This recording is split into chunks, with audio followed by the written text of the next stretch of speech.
ఏకముగా వారు వెళ్తున్నప్పుడు you can see that God has not been speaking, or rather they have not been listening to the voice of God. వారి జీవితాలు గమనించినప్పుడు మనకు అర్థమైంది ఏంటంటే వారు దేవుని స్వరాన్ని వినటం లేదు, గ్రహించటం లేదు. Because God doesn't want anything in you that smells of the world.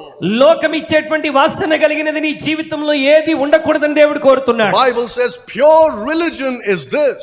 మరి పవిత్రమైన భక్తి ఏదనగా To keep yourself unspotted from the world. మరి నీవు లోకము నీకు అంటకుండా నీవు జాగ్రత్త పడటమే. God won't tolerate it. దేవుడు దాన్ని సహించలేడండి. Even a minute little thing. మరి చిన్న విషయాల్లో కూడా పొరపాట్లను దేవుడు సహించలేడు. Because God is holy.